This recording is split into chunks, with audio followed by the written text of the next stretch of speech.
This channel's content is strictly for educational and informational purpose and does not endorse or promote any form of violence, harm, illegal activities, self-injuries and communal disharmony.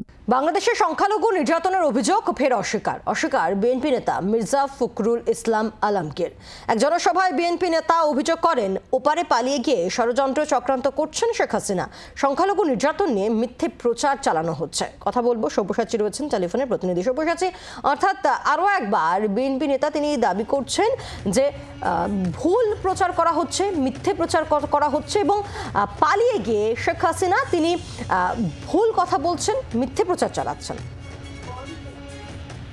একদমই, এবং এই জায়গায় দাঁড়িয়ে আগেও আমরা দেখেছি যে ফখরুল বিভিন্ন মন্তব্য করেছিলেন এবং এখনো বিএনপির কাছে এই যে বিষয়টা সেটা হচ্ছে যে ভারত বিদ্বেষী। কারণ আমরা জানি যে খবর আমরা দেখিয়েছিলাম যে ছাত্র সংগঠন তারা একটা রাজনৈতিক দলের দিকে যাচ্ছে।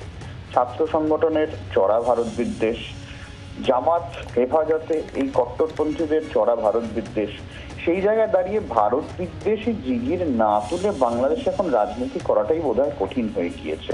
কিন্তু বাংলাদেশকে পাকিস্তানের কাছ থেকেই শিখতে হবে, কারণ পাকিস্তান এই দীর্ঘ বছর ধরে ভারত বিদ্বেষী রাজনীতি করে এসে আজকে তারা কোন পর্যায়ে দাঁড়িয়ে আছে সেই দিকে যদি বাংলাদেশ না তাকায় তাহলে বড় ভুল করছে। কিন্তু বাংলাদেশের উপায় নেই, বিএনপির উপায় নেই, ভারত বিদ্বেষী জিগির তুলেই ক্ষমতায় টিকে থাকার লড়াই আপাতত শুরু করেছে। মির্জা ফখরুলের বক্তব্য তারই প্রমাণ পায়। ধন্যবাদ। বিএনপি নেতা মির্জা ফখরুল ইসলাম আলমগীর তার দাবি ঠিক কি শুনুন। এই যারা পালিয়ে গেছে ওই পারে, পালিয়ে গিয়ে হাসিনা ওইখান থেকে সে ষড়যন্ত্র করতেছে, চক্রান্ত করতেছে, একটা মিথ্যা প্রচারণা দেওয়ার চেষ্টা করতেছে।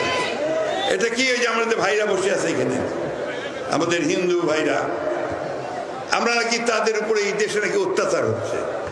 আমি বলেন তো ভাই, আপনাদের এই অঞ্চলে কোনো অত্যাচার হয়েছে, কোন নির্যাতন হয়েছে, কারো উপরে কোনো চাঁদা চাওয়া হয়েছে, কাউকে হত্যা করা হয়েছে? হয়নি। কারণ আমরা এই অঞ্চলের মানুষেরা আমরা খুব শান্তিপ্রিয় মানুষ, হিন্দু মুসলমান বৌদ্ধ খ্রিস্টান আমরা সব সময় একসাথে বাস করি, তাই না? এখন যেন দেশকে কেউ বিভক্ত করতে না পারে। আমরা সবাই এক, আমরা সবাই বাংলাদেশি, আমরা সবাই বাংলাদেশের উন্নতি চাই, উন্নয়ন চাই, এইভাবে আমাদেরকে কাজ করতে হবে। বাংলার আওয়াজ, বাঙালির আবেগ, জি 24 ঘন্টা।